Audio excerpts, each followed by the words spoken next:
Welcome to Something to Talk About here at the Bainbridge Island Senior Community Center. We're glad to have you here. And this is another 4th of July in the pandemic shoulder, I guess you could say. We're somewhere in between out of the woods and still being cautious. So the 4th of July, the grand old 4th at Bainbridge Island is going to look a little different this year, but that doesn't mean that we can't have fun this weekend. And to help us get started to talk about what we might be able to do this weekend, Helen Stevenson is here from Bainbridge Youth Services. And you're going to have to tell me how many years, but for many years, BYS has hosted a fun run, which is the way that I have started the 4th of July many years. So that's possible again this year, right? It is, Reed. Are you ready for me to give you a little overview? That would be wonderful. All right. It's the 42nd year of the Bainbridge Youth Services Fun Run, and it is different this year for the second year in a row. We did add a couple of in-person opportunities, but it looks much like it did last year, where it was just people could participate in their own time, in their own way. You can hop, skip, jump, ride a bike. We really don't care. We just wanted people to keep the tradition going in a way that was comfortable and safe for them. So again, you can participate any time and any day you want, either the 3rd, 4th, or 5th of July. We've added some kind of fun prizes in several different categories. You register on the askbys.org website. Registration is open until 11 o'clock a.m. on July 4th, and you register online. T-shirt pickup, all that information is out there, and you can buy t-shirts. We have the dog jog again this year, very popular last year. And the 2 in-person events that we've added are for a donation. You can run with professional runner Greg Nance, the traditional 5K route. We are limiting that to 20 people. We've got a good turnout so far, but room for more people, and that will begin meet on Winslow Green at 8:30 and go online or email me, and you can get my information off the website if you'd like to participate in that. That should be a lot of fun.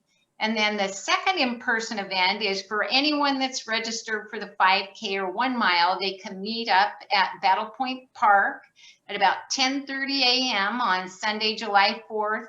Down by the softball fields and gather. And again, Greg Nance, professional runner, is going to lead a 1 mile non-timed, non-competitive event for whoever shows up out there. So those are our options. And again, we just want to keep the tradition going and looking forward when we can do something that's more in person. Greg has been such an inspiration to many of us on the island because of his very enthusiastic support of fitness. Yes, Greg is amazing, and I don't think we should be intimidated by running with him. He makes it fun, and I think he can play it down to our level. So. That's great. So if you can put in your contact information in the chat, I'll make sure to add that to the video as I post this on YouTube, so that people can look in the sort of I've got it right there. Excellent. Great, thank you. Any questions, or can I give you more information on that? I encourage you to go look at our website, askbys.org. Will take you there, and it should be a lot of fun. And we really appreciate everyone's support and hanging in there with us.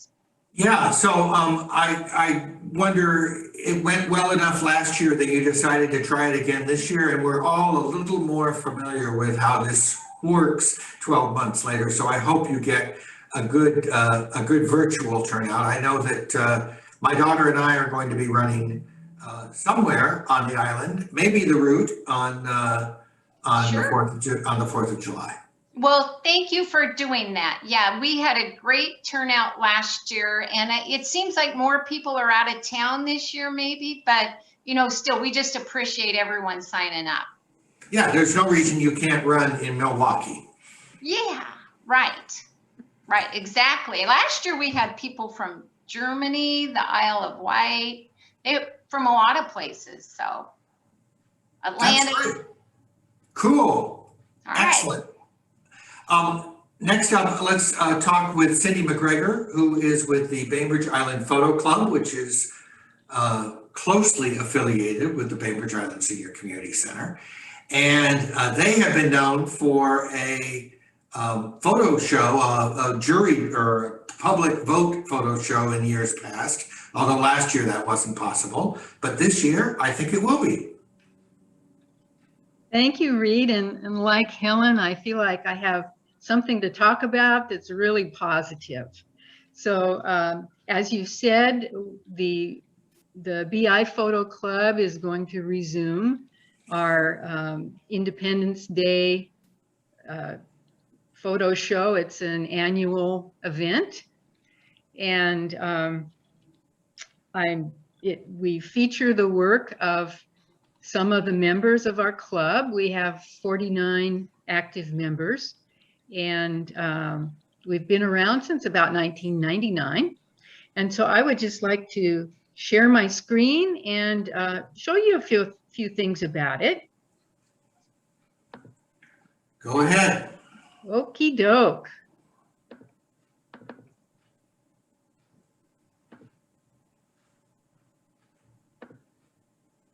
Here we go. Righty. So those photos are from Rob Wagner. I just wanted to get you in the mood for the 4th. The show is going to be from noon to 4 at the Senior Center, rather than the usual 10 to 4. And there's going to be some differences this time compared to past years. For one thing, there's not going to be a crowd. At least we don't expect a crowd. So there'll be more, it'll be leisurely.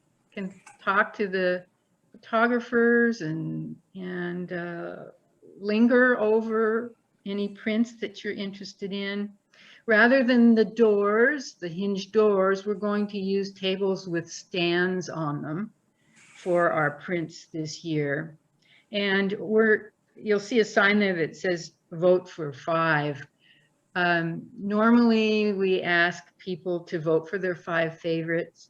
We find that people really connect more with the images when they do that, and the kids seem to really take ownership of their votes. But we're not going to do that this year, with the exception of letting kids do it.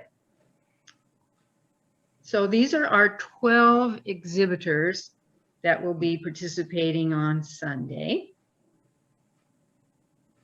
And this is a boring slide, but I just wanted to point out, when you go over to 2021, it's definitely scaled down.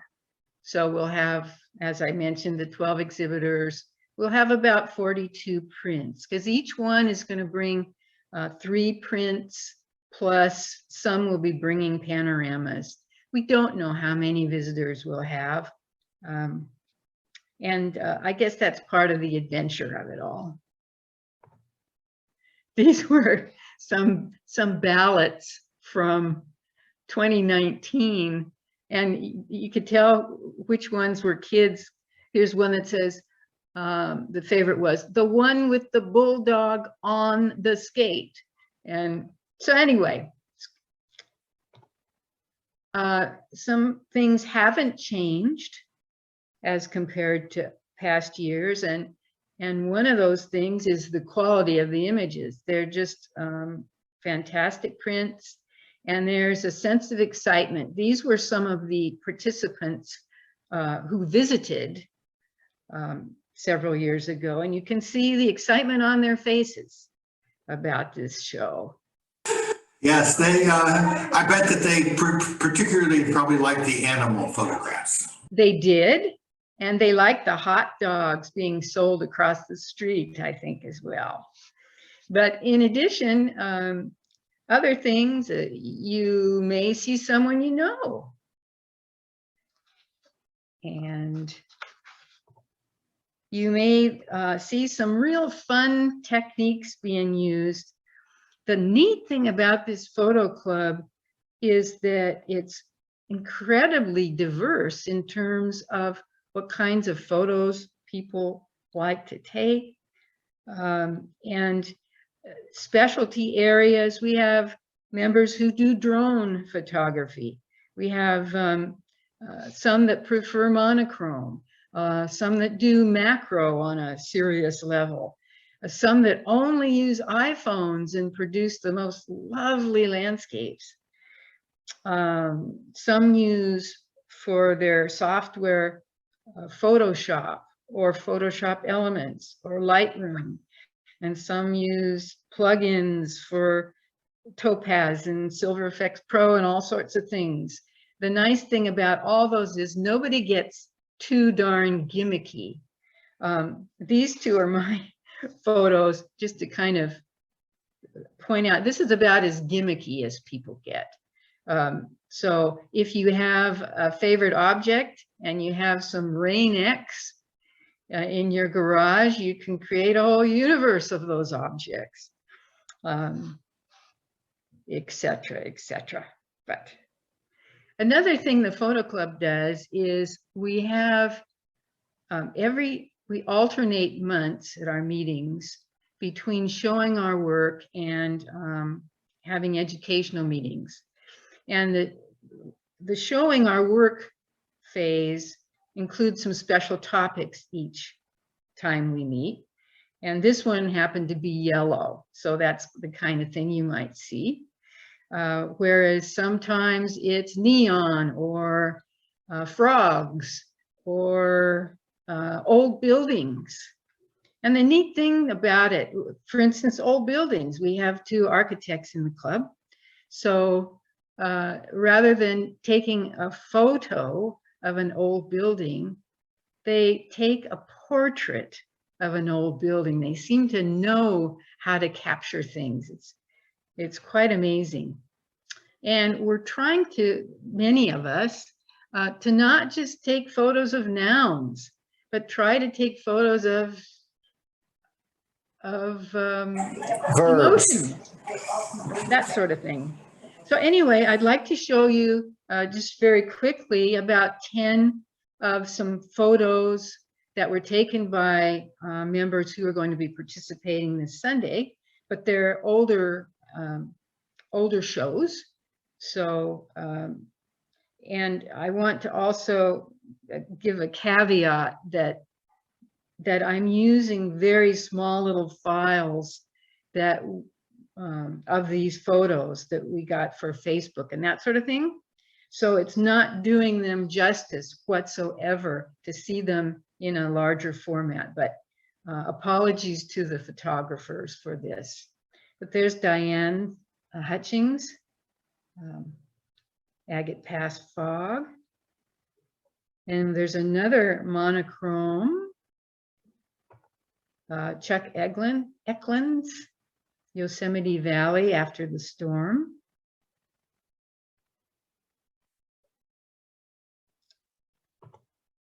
Here's Pat Egaas's Milky Way. We have a group of photographers who are really into night photography.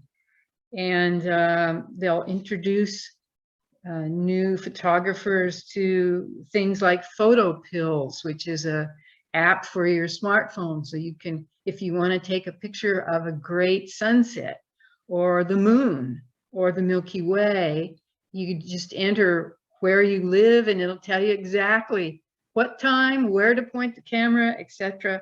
There's just so many things you can learn from a group of people that have such diverse interests.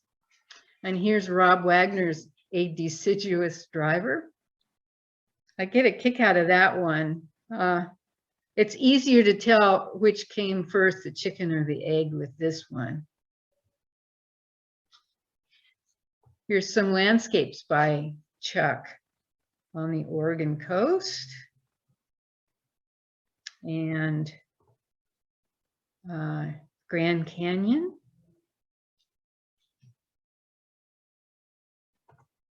There's Dawn and her marvelous bird photos.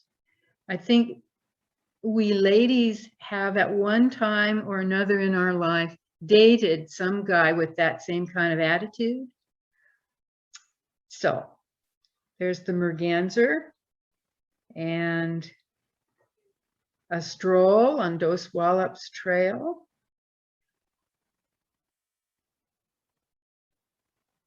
And just a few more, a panorama of old trucks.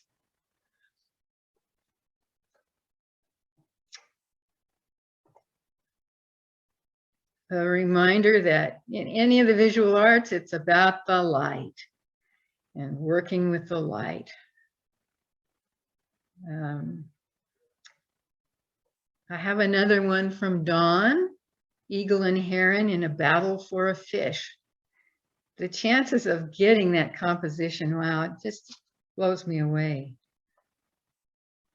And I think the last one is by Pat, Blue and Gold Sunset. So just wanted to show you a few from the recent past. So we were hesitant about whether to do a show this year or not. It's a fluid battlefield, and we didn't know what the state was going to say about masking and how many would be vaccinated.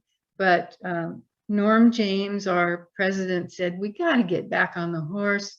It helps the community get back on the horse too and return to normalcy. So we'll be there on Sunday. The doors will be open. The fans will be spinning. And I can guarantee you'll see some great images. So it's Sunday only, noon to 4 at the Senior Center. Thank you so much for that overview. And boy, what a whetting of our appetite to see these pictures, because I can hardly wait to see what you'll have on display this year. Thank you, Reed. And finally, we're going to check in with Stefan Golby, who is the president of the Chamber of Commerce here on Bainbridge Island, the usual host for the Grand Old Fourth Parade and party and all the stuff that goes on. And you face this same problem Cindy was just talking about, where we didn't know where we were going to be on the 4th of July, except that we would probably want to do something together. So what are you encouraging us to do this weekend? Well, so I mean, it was a lot easier decision for me being English. The 4th is cancelled. What did you think was going to happen if you put an Englishman in charge of it? No, I mean, the much sadder truth is the months and months of cooperation and collaboration and consideration at the city, the county, the state level of what was safe. The one thing that I was very focused on is we didn't want to see off COVID with one last super spreader event. You know, and ultimately we ran into problems of scale, right? I mean, it is not unreasonable to expect 20 or even 25,000 people packed into Winslow on the 3rd and 4th, or at least on the 4th. And it just, getting outside of the permitting problems and things like that, it just didn't seem like a great idea. But we also didn't want to not do anything. So essentially what we came up with was a more dispersed version of it. You've already heard from Helen, who it's lovely to see. Hello, Helen. You know, and their virtual version is a different solution to the same problem of not packing people in, especially if, say, they're sweating at the time. So, you know, you can count the street dance in on that as well. So yeah, so for us, it's the parade comes to you. So the classic car guys will be cruising into Sakai early on the 4th, and then around 10:15 they will be heading out. There's a full parade map and stuff that you can get to. Hopefully everybody has seen the 4th of July posters that are all over town. And if not, there's Grand Old Fourth with a number, fourth.com. Or actually, I guess I could share my screen and put it up here while I talk, in case you haven't seen it. So yeah, they will depart around the island. They will go through Winslow and up and around the island. So there's a schedule on the site. It's just essentially a lot like the Christmas fire truck parade, but of classic cars, many of whom I assume will be waving American flags. So that kind of ticks the parade box. And then beyond that, everybody you talk to has a different level of comfort of where they're at right now, it seems. So we wanted to come up with an activity that sort of shows us all doing the same thing, no matter what your level of comfort and no matter where you think you could be. So to just have a casual island-wide picnic, throw your blanket in your backyard, throw your blanket on your balcony, or head out to any one of the parks. Make arrangements with your friends. There will be some casual entertainment. There will be, there's the potential for casual food being there as well, but there is nothing formal. And really, we just, look, I'm delighted that Cindy, and the photography stuff will be in Winslow, because it certainly feels weird not to be really arranging anything in Winslow itself. But the truth is, we wanted to create an island-wide celebration that we can all participate in without being quite such a visitor draw as it ordinarily is. And then even more recently, Kingston scrambling and doing something last minute, great for them.